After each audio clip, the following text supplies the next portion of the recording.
Please subscribe the channel. ಕತೆಗಳನ್ನ ಅತಿ ಹೆಚ್ಚಿನ ಸಂಖ್ಯೆಯಲ್ಲಿ ಶೇರ್ ಮಾಡಿ, ಲೈಕ್ ಮಾಡಿ ಮತ್ತು ಕಮೆಂಟ್ ಮಾಡಿ. ನನ್ನ ಕತೆ ನಿಮ್ಮ ಭಾವ ಚಾನಲ್ಗೆ ಸ್ವಾಗತ.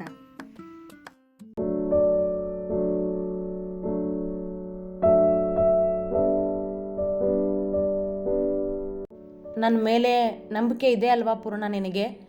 ಮತ್ತೆ ಕೇಳಿದ ಭಾರ್ಗವ್. ಮನೆಗೆ ಹೋಗುವ ಹಾದಿಯಲ್ಲಿ ಪೂರ್ಣ ಅವನ ಪಕ್ಕದಲ್ಲಿ ಕುಳಿತಿದ್ದಳು. ನಾನು ಭಾರ್ಗವ್ ಶರ್ಮಾನ್ ಹೆಂಡತಿ. ಒಂದೇ ಸಾರಿ ಹೇಳೋದು, ನನಗೆ ನಿನ್ನ ಮೇಲೆ ನಂಬಿಕೆ ಇದೆ. ತಣ್ಣಗೆ ನುಡಿದಳು ರಸ್ತೆ ನೋಡುತ್ತಾ. ಅವ ಮತ್ತೇನೂ ಕೇಳಲಿಲ್ಲ. ನೀವು ಸತ್ಯ ಹೇಳೋವರೆಗೂ ಸಮಾಧಾನ ಇರೋದಿಲ್ಲ ನನಗೆ. ಆದಷ್ಟು ಬೇಗ ಸತ್ಯ ಹೇಳಿ ಎಂದವಳ ಮೊಗದಲ್ಲಿನ ಭಾವ ಅವನಿಗೆ ಅರ್ಥವಾಗಲಿಲ್ಲ. ಅಷ್ಟೆಲ್ಲ ಆಗಿದ್ದರ ಹಿಂದೆ ಏನೋ ನಡೆದಿದ್ದರ ಸುಳಿವು ಸಿಕ್ಕಿತ್ತವಳಿಗೆ. ಅಂದ ಮೇಲೆ ಮನದಲ್ಲಿ ಪ್ರಶ್ನೆಗಳು ಮೂಡದೇ ಇರುವುದಿಲ್ಲವಲ್ಲ. ಖಂಡಿತ ಹೇಳ್ತೀನಿ ಪೂರ್ಣ. ನಿನಗೆ ಸತ್ಯ ತಿಳಿಸೋದಕ್ಕೆ ನಾನು ಇಷ್ಟೊಂದು ಒದ್ದಾಡ್ತಿರೋದು. ಈ ಸತ್ಯ ಬೇರೆ ಯಾರಿಂದನೋ ಗೊತ್ತಾಗಿ ನಾನು ನಿನಗೆ ಮೋಸ ಮಾಡಿದ್ದೀನಿ ಅಂತ ನಿನಗೆ ಅನ್ನಿಸ್ಬಾರ್ದಲ್ವ? ಅದಕ್ಕೆ ಹೇಳ್ತಿದ್ದೀನಿ, ಸ್ವಲ್ಪ ಸಮಯ ಕೊಡು ಎಂದ. ನಿಮಿಷ ಸುಮ್ಮನೆ ಕುಳಿತಳು. ಅದೇನೋ ಘಟನೆ ಸತ್ಯ ಅಂತ ಹೇಳ್ತಿದ್ದೀರಾ, ಆದರೆ ಇದೆಲ್ಲ ಸ್ವಪ್ನಾಗ ಹೇಗೆ ಗೊತ್ತು? ಅವಳು ಪತ್ರದಲ್ಲಿ ಅದನ್ನು ಬರೆದು ಕಳಿಸಿದ್ಯಾಕೆ? ಅನುಮಾನಗೊಂಡು ಪ್ರಶ್ನಿಸಿದವಳಿಗೆ ಗೊತ್ತಿಲ್ಲ ಆ ಪತ್ರ ಬರೆದದ್ದು ಅಮೃತ ಎಂದು. ಆದರೆ ಭಾರ್ಗವನಿಗೆ ಚೆನ್ನಾಗಿ ಗೊತ್ತಿದೆಯಲ್ಲ. ಆದರೂ ಹೇಳಲಾರ ಅವ. ಹೇಗೋ ತಿಳ್ಕೊಂಡಿರ್ಬೇಕು. ನಾನು ಎಲ್ಲನೂ ಸರಿ ಮಾಡ್ತೀನಿ ಪೂರ್ಣ, ನೀನು ನನ್ನ ಜೊತೆಗಿರು ಸಾಕು ಎಂದ. ಖಂಡಿತ ಇರ್ತೀನಿ ಎಂದವಳು ದಾರಿ ನೋಡುತ್ತಾ ಕುಳಿತಳು. ಅವ ಕೂಡ ಹೆಚ್ಚು ಮಾತನಾಡದೆ ಮನೆ ತಲುಪಿದ. ಇವರು ಮನೆಗೆ ಬಂದಾಗ ಶರಾವತಿ, ಆಯುಷ್ ಮತ್ತು ಅಮೃತ ಆಗಲೇ ಬಂದಿದ್ದರು. ಪೂರ್ಣ ತಾನು ಅಂಗಡಿಗೆ ಹೋಗುವುದರ ಬಗ್ಗೆ ಮೊದಲೇ ಶರಾವತಿಯವರಿಗೆ ಹೇಳಿದ್ದರಿಂದ ಅವರು ಪ್ರಶ್ನೆ ಮಾಡಲಿಲ್ಲ. ಅವಳು ಭಾರ್ಗವನ ಆಫೀಸಿಗೆ ಹೋಗಿದ್ದರ ಬಗ್ಗೆ ಹೇಳಲಿಲ್ಲ. ಈ ವಿಷಯ ಮನೆಯಲ್ಲಿ ಯಾರಿಗೂ ಗೊತ್ತಿಲ್ಲ ಎಂದು ಅವಳಿಗೆ ಗೊತ್ತಿದ್ದರಿಂದಲೇ ಮೌನ ವಹಿಸಿದ್ದಳು. ಎಲ್ಲರೂ ಊಟಕ್ಕೆ ಕುಳಿತಿದ್ದರು. ಪೂರ್ಣ, ಭಾರ್ಗವ್ ಸಹಜವಾಗಿಯೇ ಮಾತನಾಡುತ್ತಾ ಊಟ ಮಾಡುತ್ತಿದ್ದರು. ಆದರೆ ಇವರಿಬ್ಬರನ್ನೇ ಗಮನಿಸುತ್ತಿದ್ದ ಅಮೃತ ಮಾತ್ರ ಸಹಜವಾಗಿರಲಿಲ್ಲ. ತಾನು ಬರೆದು ಕಳುಹಿಸಿರುವ ಪತ್ರ ಓದಿದ ಮೇಲೆಯೂ ಪೂರ್ಣ ಇಷ್ಟೊಂದು ನಿರಾಳವಾಗಿರುವಳೇ ಎಂಬುದೇ ಅವಳ ಮನದಲ್ಲಿನ ಪ್ರಶ್ನೆ. ಭಾರ್ಗವನ ಆಫೀಸ್ನಲ್ಲಿ ನಡೆದಿದ್ದರ ಬಗ್ಗೆ ಅವಳಿಗೆ ಏನೂ ಗೊತ್ತಿಲ್ಲ. ತಾನು ಕಳುಹಿಸಿದ್ದ ಪತ್ರ ಓದಿ ಪೂರ್ಣ ಭಾರ್ಗವನಿಗೆ ಪ್ರಶ್ನೆ ಮಾಡುವಳು. ಅವ ಸತ್ಯ ಹೇಳಿದರೂ ಹೇಳದಿದ್ದರೂ ಅವನಿಗೆ ತೊಂದರೆಯೇ ಎಂದುಕೊಂಡಿದ್ದ ಅವಳ ಊಹೆ ತಪ್ಪಾಗಿತ್ತು. ಆದರೆ ಆಗಿದ್ದಾದರೂ ಏನು ಎಂದು ತಿಳಿಯಲು ಅವಳ ಬಳಿ ದಾರಿಯೇ ಇರಲಿಲ್ಲ. ಹಾಗಾಗಿ ಹೆಚ್ಚು ಮಾತನಾಡದೆ ಮುಖ ಗೊಂದಲವಾಗಿ ಇಟ್ಟುಕೊಂಡೇ ಮನಸ್ಸಿಲ್ಲದೆ ಊಟ ಮಾಡುತ್ತಿದ್ದಳು. ಇನ್ನು ಇವಳೇ ಪೂರ್ಣಳಿಗೆ ಪತ್ರ ಕಳುಹಿಸಿರುವುದೆಂದು ತಿಳಿದಿರುವ ಭಾರ್ಗವ್ ಇವಳನ್ನು ಗಮನಿಸದೇ ಇರುವನೇನು? ಆಗಾಗ ಅವಳನ್ನು ನೋಡುತ್ತಲೇ ಇದ್ದ. ಅವಳ ತೊಳಲಾಟ ಏನೆಂದು ಚೆನ್ನಾಗಿ ಬಲ್ಲನು ಅವ. ಹಾಗಾಗಿ ಬೇಕೆಂದೇ ಪೂರ್ಣಳನ್ನು ಇನ್ನೂ ಹೆಚ್ಚು ಮಾತನಾಡಿಸುತ್ತಿದ್ದ. ಇದರಿಂದ ಅಮೃತಾಳಿಗೆ ತಲೆ ಕೆಟ್ಟಂತಾಗಿತ್ತು. ಬೇಗ ಬೇಗ ಊಟ ಮಾಡಿ ಕೋಣೆ ಸೇರಿದಳು. ಭಾರ್ಗವ್ ಕೂಡ ಕೋಣೆಗೆ ಬಂದು ಮಂಚದಲ್ಲಿ ಉರುಳಿದ. ಅಮೃತ ಹೀಗೆಲ್ಲ ಯೋಚನೆ ಮಾಡೋಕ್ಕೆ ಹೇಗೆ ಸಾಧ್ಯ? ನಾನು ಅಂದ್ಕೊಂಡಿರಲಿಲ್ಲ ಅವಳು ಪೂರ್ಣಂಗೆ ಹೀಗೆ ವಿಷಯ ತಿಳಿಸೋದಕ್ಕೆ ನೋಡ್ತಾಳೆ ಅಂತ. ಸದ್ಯ ಪೂರ್ಣ ಆ ಪತ್ರದಲ್ಲಿ ಇರೋದನ್ನು ನಂಬಲಿಲ್ಲ. ಹಾಗಂತ ನಾನು ಆರಾಮಾಗಿರೋದಕ್ಕೂ ಆಗೋದಿಲ್ಲ. ಆದಷ್ಟು ಬೇಗ ಸತ್ಯನ ಎಲ್ಲರ ಮುಂದೆ ತೆರೆದಿಡಬೇಕು. ಇದರಿಂದ ಪೂರ್ಣಂಗೆ ಸತ್ಯ ತಿಳಿಸಿದ ಹಾಗೂ ಆಗುತ್ತೆ, ಅಮೃತಗೂ ಸತ್ಯ ಏನು ಅನ್ನೋದರ ಅರಿವಾಗುತ್ತೆ ಎಂದು ಮನದಲ್ಲೇ ಎಂದುಕೊಳ್ಳುತ್ತಿದ್ದವನ ಮುಂದೆ ಬಂದು ನಿಂತಳು ಪೂರ್ಣ. ಅವಳನ್ನು ಕಂಡವ ಯೋಚನೆ ಬಿಟ್ಟು ಮೇಲೆದ್ದ. ಮಲ್ಕೊಳ್ಳಿ, ಪರವಾಗಿಲ್ಲ ಎಂದಳು ಪೂರ್ಣ ಅವನನ್ನು ಕಂಡು. ನಾನೇನು ನಿದ್ದೆ ಮಾಡ್ತಿರ್ಲಿಲ್ಲ, ಬಾ ಕೂತ್ಕೋ ಎಂದು ಅವಳ ಕೈ ಹಿಡಿದು ತನ್ನ ಪಕ್ಕದಲ್ಲಿ ಕೂರಿಸಿಕೊಂಡ. ಅವನ್ನೇ ನೋಡಿದಳು ಸುಮ್ಮನೆ. ಅವಳಲ್ಲೂ ನೂರಾರು ಪ್ರಶ್ನೆಗಳು, ಆದರೆ ಕೇಳುವ ಹಾಗಿಲ್ಲ ಅವನಿದ್ದ ಪರಿಸ್ಥಿತಿಗೆ. ಹೇಳು, ಏನಾಯಿತು ಎಂದ. ಅವಳ ಮನದಲ್ಲಿ ಪ್ರಶ್ನೆಗಳಿವೆ ಎಂದು ಅವನಿಗೂ ಗೊತ್ತು. ಅದನ್ನು ತಾನೇ ಬಗೆಹರಿಸಬೇಕಲ್ಲ. ಹಾಗಾಗಿ ಕೇಳಿದ. ಏನಿಲ್ಲ ಎಂದಳು ನಿರಸವಾಗಿ. ಏನಿಲ್ಲ ಅನ್ನೋದ್ರಲ್ಲೇ ಎಲ್ಲ ಇದೆ ಅಲ್ವಾ ಪೂರ್ಣ? ಕೇಳೋದಕ್ಕೆ ತುಂಬ ಪ್ರಶ್ನೆ ಇವೆ ಭಾರ್ಗವ್, ಆದರೆ ಸತ್ಯ ಏನು ಅಂತ ನೀವು ಹೇಳಿದೆ ನಾನು ಕೇಳೋ ಹಾಗಿಲ್ಲ. ಅದಕ್ಕೆ ಸುಮ್ಮನಿದ್ದೀನಿ ಎಂದಳು. ಅವ ಮಾತನಾಡಲಿಲ್ಲ. ಯಾವಾಗಲೂ ಶುಗರ್ಲೆಸ್ ಪೂರ್ಣ ಅಂದ್ಕೊಂಡು ನನ್ನನ್ನು ಕಾಡಿಸಿ ನಗ್ತಾ ಇರ್ತಿದ್ರಿ ನೀವು. ಯಾಕೋ ಕೆಲವು ದಿನದಿಂದ ಬದಲಾಗಿದ್ದೀರಾ ಅನ್ನಿಸ್ತಿದೆ. ಅದಕ್ಕೆ ಕಾರಣ ನಿಮಗಿರೋ ಸಮಸ್ಯೆ ಅಂತ ನನಗೆ ಗೊತ್ತಿದೆ ಭಾರ್ಗವ್. ಆದಷ್ಟು ಬೇಗ ಈ ಸಮಸ್ಯೆನ ಬಗೆಹರಿಸಿ ಮೊದಲಿನ ಹಾಗೆ ನನ್ನ ಜೊತೆ ಇದ್ದುಬಿಡಿ, ನೀವು ಹಾಗಿದ್ರೇ ಚಂದ ಎಂದವಳು ಅವನ ತುಂಟತನವನ್ನು ಖುಷಿಯನ್ನು ನೆನಪು ಮಾಡಿಕೊಳ್ಳುತ್ತಿದ್ದಳು. ನಾನು ಅದಕ್ಕೆ ಕಾಯ್ತಿದ್ದೀನಿ ಪೂರ್ಣ. ಒಂದ್ಸರಿ ನಾನು ಹುಡುಕ್ತಿರೋ ಅವರಿಬ್ಬರು ಸಿಕ್ಕು ಸತ್ಯ ಗೊತ್ತಾಗಲಿ, ಆಮೇಲೆ ನನ್ನ ಸಮಯ ಎಲ್ಲ ನಿನಗೆ ಎಂದ ಅವಳು ತುಟಿ ಅರಳಿಸಿದಳಷ್ಟೇ. ಅವಳ ಮೊಗವನ್ನು ಬೊಗಸೆಯಲ್ಲಿ ಹಿಡಿದು ಅವಳ ಹಣೆಗೊಂದು ಮುತ್ತಿಟ್ಟ ಪ್ರೀತಿಯಿಂದ ಅವನ ಕೈ ಹಿಡಿದವಳು, ಮಲ್ಕೊಳ್ಳಿ ಸ್ವಲ್ಪ ಹೊತ್ತು ಎಂದಳು. ನಿದ್ದೆ ಬರೋದಿಲ್ಲ, ಆಫೀಸಿಗೆ ಹೋಗ್ತೀನಿ ಎಂದು ಮೇಲೆದ್ದವ ತನ್ನ ಬಟ್ಟೆ ಹೇರ್ ಸ್ಟೈಲ್ ಸರಿ ಮಾಡಿಕೊಂಡು ಕೆಳಗೆ ನಡೆದ. ಆಯುಷ್ ಕೂಡ ಹೊರಟು ನಿಂತಿದ್ದ. ನಿಮಿಷ ಮಾತನಾಡಿದವರು ತಮ್ಮ ತಮ್ಮ ಆಫೀಸಿನ ದಾರಿ ಹಿಡಿದರು. ಆಫೀಸಿಗೆ ಬಂದ ಭಾರ್ಗವ್ ಮೊದಲು ಫೋನ್ ಹಿಡಿದು ಶಿವನಿಗೆ ಕರೆ ಮಾಡಿದ. ಅವ ಕರೆ ರಿಸೀವ್ ಮಾಡಲಿಲ್ಲ. ಅವನೇ ಕರೆ ಮಾಡುವನೆಂದು ಕೆಲಸದತ್ತ ಗಮನ ಹರಿಸಿದ ಮನಸ್ಸಿಲ್ಲದೆ. ಸಂಜೆಯಾದಂತೆ ಏಕೋ ತೀರಾ ಬೇಸರವಾಯಿತು ಅವನಿಗೆ. ಎಂದು ಹೀಗೆ ಇಷ್ಟು ದಿನಗಳವರೆಗೆ ಸಮಸ್ಯೆಗಳಲ್ಲಿ ಸಿಲುಕಿದವನೇ ಅಲ್ಲ ಅವ. ಚಿಟಿಕೆ ಹೊಡೆಯುವಷ್ಟರಲ್ಲಿ ಪರಿಹಾರ ಹುಡುಕಿ ಎಲ್ಲವನ್ನು ತನ್ನ ದಾರಿಯಲ್ಲೇ ಬಗೆಹರಿಸಿ ಬಿಡುತ್ತಿದ್ದ. ಆದರೆ ಈ ಸಮಸ್ಯೆ ಅವನನ್ನು ಸುತ್ತುಕೊಂಡಿತ್ತು. ಸತ್ಯ ಏನೆಂದು ತಾನು ಹೇಳುವ ಹಾಗಿರಲಿಲ್ಲ. ಸತ್ಯ ಹೇಳಲು ಹುಡುಕುತ್ತಿರುವವರು ಸಿಕ್ಕಿರಲಿಲ್ಲ. ಅದರಲ್ಲೂ ಬೆಳಗ್ಗೆ ಪೂರ್ಣಳೆಗೆ ಬಂದ ಪತ್ರ ಅವನಿಗೆ ಹುಚ್ಚು ಹಿಡಿಸಿತ್ತು. ಎಲ್ಲವನ್ನೂ ಒಮ್ಮೆ ಯೋಚಿಸಿ ನೋಡಿದಾಗ ತಲೆ ಧಿಮ್ಮಿ ಎಂದಿತ್ತು. ಮಾಡುವ ಕೆಲಸ ಬಿಟ್ಟು ಮೇಲೆದ್ದವ ಕಾರಿನ ಕೀ ಹಿಡಿದು ನೇರವಾಗಿ ಬಾರ್ಗೆ ನಡೆದಿದ್ದ. ಆ ಸಂಜೆಯ ತಂಪಲ್ಲಿ ತನಗೆ ಬೇಕಾದ ಮದ್ಯದ ಬಾಟಲ್ ತರಿಸಿಕೊಂಡು ತನ್ನನ್ನೇ ತಾನು ಮರೆಯುವಷ್ಟು ಕುಡಿದ.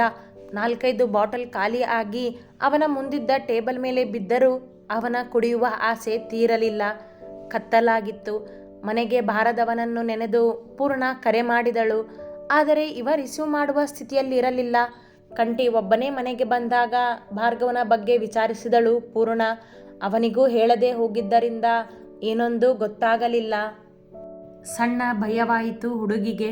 ಬೆಳಗ್ಗೆ ಆಫೀಸ್ನಲ್ಲಿ ಅವನನ್ನು ನೋಡಿದ್ದ ಸ್ಥಿತಿ ನೆನೆದು ಎಲ್ಲಿಗೆ ಹೋದನೋ ಏನಾಯಿತೋ ಎಂಬ ಆತಂಕ ಶುರುವಾಯಿತು. ಶರಾವತಿಯವರು ಮನೆಗೆ ಬಂದಾಗ ಭಾರ್ಗವನನ್ನು ಕೇಳಿ ಕರೆ ಮಾಡಿದರು ಅವನಿಗೆ. ಅವರ ಕರೆಗೂ ಉತ್ತರಿಸಿರಲಿಲ್ಲ. ಆಯುಷ್ ಕಂಠಿ ಕೂಡ ಎಷ್ಟೋ ಬಾರಿ ಕರೆ ಮಾಡಿದರು.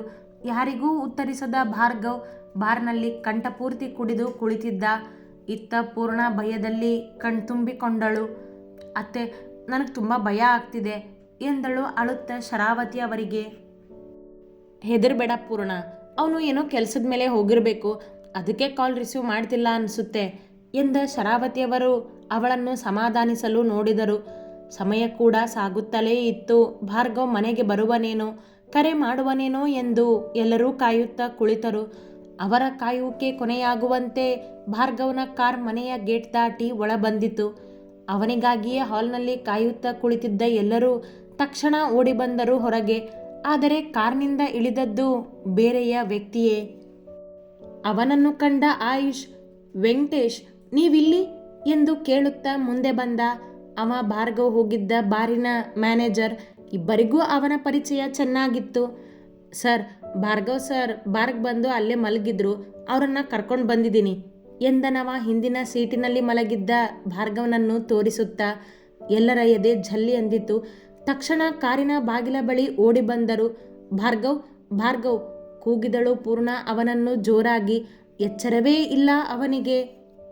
ತುಂಬ ಕುಡಿದಿದ್ದಾರೆ ಸರ್, ಪ್ರಜ್ಞೆನೇ ಇಲ್ಲ ಅವರಿಗೆ ವೆಂಕಟೇಶ್ ಎಂದಾಗ ಕಂಠಿ ಮತ್ತು ಆಯುಷ್ ಅವನನ್ನು ನಿಧಾನವಾಗಿ ಕರೆದುಕೊಂಡು ಮನೆಯ ಒಳ ಬಂದರು. ಆಯು, ಅವನ ಕೋಣೆ ಬೇಡ, ಇಲ್ಲೇ ಕೆಳಗಿನ ಕೋಣೆ ಕರ್ಕೊಂಡು ಹೋಗಿ, ಈ ಅವಸ್ಥೆಯಲ್ಲಿ ಅವನಿಗೆ ಮೆಟ್ಲು ಹತ್ತೋದಕ್ಕೆ ಆಗೋದಿಲ್ಲ ಎಂದರು ಶರಾವತಿ. ಅವರ ಮಾತಿನಂತೆ ಕೆಳಗಡೆಯೇ ಇದ್ದ ಕೋಣೆಗೆ ಅವನನ್ನು ಕರೆದುಕೊಂಡು ಹೋಗಿ ಮಲಗಿಸಿದ ಆಯುಷ್. ಭಾರ್ಗವ್ ಜಗತ್ತಿನ ಅರಿವಿಲ್ಲದೆ ಮಲಗಿದ್ದ. ಅವನ ಮೈಯೆಲ್ಲ ಬೆವರಿತ್ತು. ಅತಿಯಾಗಿ ಕುಡಿದಿದ್ದರಿಂದ ಕೆಟ್ಟ ವಾಸನೆ. ಅವನನ್ನು ಆ ಸ್ಥಿತಿಯಲ್ಲಿ ಕಂಡು ಎಲ್ಲರಿಗೂ ಸಂಕಟವಾಗಿತ್ತು.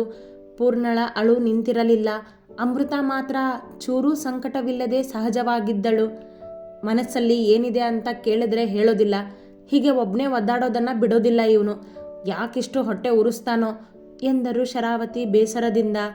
ಅಣ್ಣ, ಅಣ್ಣ ಎಚ್ಚರಿಸಲು ನೋಡಿದ ಆಯುಷ್ ಅವನ ಪಕ್ಕದಲ್ಲಿ ಕುಳಿತು. ಅರಿವಿಲ್ಲ ಮೈಸೂರಿನ ದೊರೆಗೆ. ಇವನು ಎಲ್ಲಿಗೆ ಹೋಗ್ತಿದ್ದಾನೆ ಅಂತ ಗೊತ್ತಿರಲಿಲ್ವ ಕಂಠಿ ನಿನಗೆ ಕೇಳಿತು ಪದ್ಮಜ್ಜಿ ಕಂಠಿಯನ್ನು. ಇಲ್ಲ ಅಜ್ಜಿ, ಗೊತ್ತಿರಲಿಲ್ಲ ನನಗೆ ಎಂದನವ. ಇನ್ನು ನಾನು ಇವನ ಮಾತನ್ನ ಕೇಳಿಕೊಂಡು ಸುಮ್ಮನಿರೋದಿಲ್ಲ. ನಾಳೆ ಇವನು ಏನು ಮಾಡ್ತಿದ್ದಾನೆ, ಯಾರನ್ನ ಹುಡುಕ್ತಿದ್ದಾನೆ ಅಂತ ಹೇಳಲೇಬೇಕು, ಹಠದಿಂದ ನುಡಿದರು ಶರಾವತಿ. ಅವರ ಮಾತು ಆಯುಷ್ ಮತ್ತು ಪೂರ್ಣಳಿಗೆ ಆತಂಕ ಮೂಡಿಸಿತು. ಭಾರ್ಗವ್ ತಪ್ಪು ಮಾಡಿಲ್ಲ, ಅವ ಯಾರನ್ನೋ ಹುಡುಕುತ್ತಿರುವನೆಂದು ಇಬ್ಬರಿಗೂ ಗೊತ್ತಲ್ಲವೇ. ಅವನ ಪರ ಇರುವವರು ಶರಾವತಿಯವರ ವಿರುದ್ಧ ಹೋಗಲಾರರು. ಅಮ್ಮ, ನೀವು ಕೋಪ ಮಾಡಿಕೊಂಡು ಬೇಸರ ಆಗಬೇಡಿ, ಊಟ ಮಾಡಿ ಮಲ್ಕೊಳ್ಳಿ ಹೋಗಿ ಎಂದ ಆಯುಷ್ ಅಲ್ಲಿಯೇ ಇದ್ದ ಟವಲ್ಲಿಂದ ಭಾರ್ಗವನ ಬೆವರಿದ ಮುಖ ಒರೆಸಿದ. ಇದನ್ನೆಲ್ಲ ನೋಡಿದ ಮೇಲೂ ಊಟ ಹೋಗುತ್ತಾಯು ನನಗೆ ಎಂದವರು ಕೋಣೆಯಿಂದ ಹೊರನಡೆದು ತಮ್ಮ ಕೋಣೆ ಹೊಕ್ಕರು. ಆಯು, ನಾನು ಬಿಸಿನೀರು ತರ್ತೀನಿ, ನೀವು ಅತ್ತೆ ಮತ್ತೆ ಅಜ್ಜಿನ ಕರ್ಕೊಂಡು ಊಟ ಮಾಡಿ ಎಂದ ಪೂರ್ಣ ಅಲ್ಲಿಯೇ ಇದ್ದ ಬಾತ್ರೂಮಿಗೆ ನಡೆದಳು. ಅವಳು ಬಿಸಿನೀರಿನ ಪಾತ್ರೆ ಹಿಡಿದು ಬಂದಾಗ ಆಯುಷ್ ಮೇಲೆದ್ದು ಸರಿದ. ಪೂರ್ಣ ಬಟ್ಟೆಯನ್ನು ಬಿಸಿ ನೀರಿನಲ್ಲಿ ಅದ್ದಿ ಭಾರ್ಗವನ ಮುಖ ಎದೆ ಒರೆಸುತ್ತಾ ಕುಳಿತಳು. ಆಯುಷ್, ನೀವು ಹೋಗಿ ಊಟ ಮಾಡಿ ಎಂದಳು ಮತ್ತೆ. ಊಟ ಸೇರೋದಿಲ್ಲ ಪೂರ್ಣ ಯಾರಿಗೂ ಎಂದ ಆಯುಷ್ಗೆ ಭಾರ್ಗವನ ಸ್ಥಿತಿಯ ಜೊತೆ ಪೂರ್ಣಳ ಆ ಮೌನ ನೋಡಿ ಬೇಸರವಾಯಿತು. ತನ್ನ ಅಣ್ಣ ಕುಡಿಯುವುದು ಬಿಡದೆ ಆ ಹೆಣ್ಣಿಗೂ ನೋವು ಕೊಡುತ್ತಿರುವವನಲ್ಲ ಎನಿಸಿತ್ತವನಿಗೆ. ಆ ಬೇಸರದಲ್ಲೇ ನಡೆದು ಬಿಟ್ಟ ತನ್ನ ಕೋಣೆಗೆ. ಇವತ್ತು ಇವರಿಬ್ಬರ ಮಧ್ಯೆ ಏನಾಗಿದೆಯೋ ಗೊತ್ತಿಲ್ಲ, ಆದರೆ ಈಗ ಆಗಿದ್ದು ಮಾತ್ರ ಸರಿಯಾಗಿದೆ. ನಾಳೆ ಈ ಭಾರ್ಗವ್ ಶರ್ಮಾ ಏನು ಮಾಡ್ತಿದ್ದಾನೆ ಅಂತ ಎಲ್ಲರ ಮುಂದೆನೋ ಬಾಯಿ ಬಿಡ್ತಾನೆ ಎಂದು ಮನದಲ್ಲೇ ಎಂದುಕೊಳ್ಳುತ್ತಾ ಭಾರ್ಗವನನ್ನೇ ನೋಡುತ್ತಾ ನಿಂತಿದ್ದಳು ಅಮೃತ. ಅಮ್ಮು, ಹೋಗು ಅಜ್ಜಿಗೆ ಊಟಕ್ಕೆ ಬಡಿಸು ಎಂದಳು ಪೂರ್ಣ. ಹಾ ಅಕ್ಕ ಎಂದವಳು ಅಜ್ಜಿಯ ಜೊತೆ ಹೊರನಡೆದಳು. ಭಾರ್ಗವ್ನ ಕೋಟ್ ಶರ್ಟ್ ತೆಗೆದು ಕೆಟ್ಟ ವಾಸನೆಯಲ್ಲಿ ನೆನೆಯುತ್ತಿದ್ದ ಅವನ ಮೈಯನ್ನು ಒರೆಸಿದ ಪೂರ್ಣ ಅವನನ್ನೊಮ್ಮೆ ನೋಡಿದಳು. ಕಳೆಗುಂದಿದ ಮೊಗದಲ್ಲಿ ನೋವಿನ ಎಳೆ ಇತ್ತು.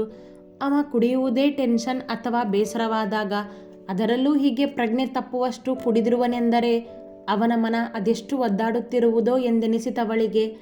ಸ್ವಲ್ಪ ಹೊತ್ತು ಅವನನ್ನೇ ನೋಡುತ್ತಾ ಕುಳಿತಳು. ಬೆಳಗ್ಗೆ ಬಂದಿದ್ದ ಪತ್ರ, ಅದರಲ್ಲಿನ ಸೃಷ್ಟಿ ಎನ್ನುವ ಹೆಸರು, ಕೊಲೆ, ಆತ್ಮಹತ್ಯೆ ಎಲ್ಲವೂ ನೆನಪಾದಾಗ ಅವಳಿಗೂ ಆತಂಕವಾಯಿತು. ಅವ ಮುಚ್ಚಿಟ್ಟಿರುವ ವಿಷಯವಾದರೂ ಏನಿರಬಹುದೆಂದು. ಆ ಪತ್ರದಲ್ಲಿ ಬರೆದಿರೋ ಸತ್ಯ ಏನು ಅಂತ ತಿಳ್ಕೊಳ್ಳೇಬೇಕು. ನಾನು ಸಮಯ ಕೊಡ್ತೀನಿ ಅಂತ ಹೇಳಿದ್ದೆ, ಆದರೆ ಇವ್ರು ಹೀಗೆಲ್ಲ ಮಾಡ್ತಿದ್ರೆ ನನಗೆ ಸಮಯ ಕೊಡೋದು ಕಷ್ಟ ಆಗುತ್ತೆ. ನಾಳೆ ಮಾತಾಡ್ತೀನಿ ಇವ್ರ ಜೊತೆ ಎಂದುಕೊಂಡವಳು ಎದ್ದು ಹೊರಬಂದು ಶರಾವತಿಯವರ ಕೋಣೆಗೆ ನಡೆದಳು. ಅವರಾಗಲೇ ನಿದ್ದೆಗೆ ಜಾರಿದ್ದರು. ಅವರನ್ನು ಎಚ್ಚರಿಸದೆ ಅಡುಗೆ ಮನೆಗೆ ಬಂದು ನೋಡಿದಳು. ಎಲ್ಲ ಅಡುಗೆಯ ಪಾತ್ರೆಗಳು ಹಾಗೇ ಇದ್ದವು. ಪದ್ಮಜ್ಜಿ ಹಸಿವು ತಡೆಯಲಾಗದೆ 2 ತುತ್ತು ತಿಂದಿದ್ದರಷ್ಟೇ, ಬಿಟ್ಟರೆ ಯಾರೂ ಊಟ ಮಾಡಿರಲಿಲ್ಲ. ಅವಳಿಗೂ ಊಟ ಮಾಡುವ ಮನಸ್ಸಿರಲಿಲ್ಲ.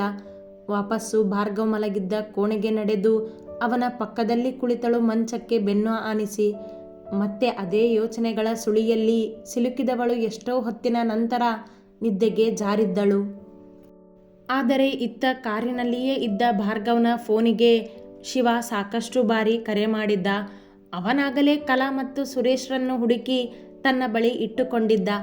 ಹಿಂದಿನ ದಿನ ಆಸ್ಪತ್ರೆಯಲ್ಲಿ ಸುರೇಶ್ ಇದ್ದ ಮನೆಯ ಅಡ್ರೆಸ್ ಹುಡುಕಿ ಹೋದಾಗ ಅವರು ಮನೆ ಬದಲಾಯಿಸಿರುವುದಾಗಿ ತಿಳಿದಿತ್ತು. ಅದೇ ಜಾಡು ಹಿಡಿದು ಅಲ್ಲೇ ಇದ್ದ CC ಕ್ಯಾಮೆರಾ ರೆಕಾರ್ಡ್ ತೆಗೆಸಿ ಮನೆಯ ವಸ್ತುಗಳನ್ನು ಹೇರಿಕೊಂಡು ಹೋಗಿದ್ದ ಗಾಡಿಯ ಸಂಖ್ಯೆಯ ಮೂಲಕ ಅವರು ಮತ್ತೆ ಯಾವ ಮನೆಗೆ ಹೋಗಿದ್ದರೆಂದು ಪತ್ತೆ ಹಚ್ಚಿದ್ದ ಶಿವ. ಅವರು ಸಿಕ್ಕಾಗ ಅವರ ಜೊತೆ ಮಾತನಾಡಿ ಭಾರ್ಗವ್ ಕೊಟ್ಟ ಕಂಪ್ಲೇಂಟ್ ಬಗ್ಗೆ ಹೇಳಿ ಅವರನ್ನು ತನ್ನ ಕಸ್ಟಡಿಗೆ ತೆಗೆದುಕೊಂಡಿದ್ದ. ಮುಂದೇನು ಮಾಡಬೇಕೆಂದು ತಿಳಿಯದೆ ಭಾರ್ಗವ್ನಿಗೆ ಕರೆ ಮಾಡುತ್ತಲೇ ಇದ್ದ. ಅವನಷ್ಟೇ ಅಲ್ಲ, ಯಾರ ಕರೆಯ ಅರಿವಿಲ್ಲದೆ ಕುಡಿದು ಮಲಗಿದ್ದ ಭಾರ್ಗವ್. ಅವನ ಫೋನ್ ಕಾರಿನಲ್ಲಿ ಬಿದ್ದಿತ್ತು. ಎಷ್ಟೋ ಹೊತ್ತಿನ ನಂತರ ಅದು ಆಫ್ ಆಗಿತ್ತು. ಭಾರ್ಗವ್ನನ್ನು ಸಂಪರ್ಕಿಸಲು ಬೇರೆ ದಾರಿ ಇರದ ಕಾರಣ ಶಿವ ಬೆಳಗಾಗುತ್ತಲೇ ಆ ಸೂರಿ ಮತ್ತು ಕಲಾಳನ್ನು ಮೈಸೂರಿಗೆ ಕರೆದುಕೊಂಡು ಬರುವುದೆಂದು ತೀರ್ಮಾನಿಸಿದ್ದ. ಅತಿ ಹೆಚ್ಚಿನ ಕಥೆಗಳಿಗಾಗಿ ಹಿಂಬಾಲಿಸಿ ಪ್ರತಿಲಿಪಿ ಆ್ಯಪ್ನಲ್ಲಿ ಪ್ರತಿಮಾ SH ಅವರನ್ನು.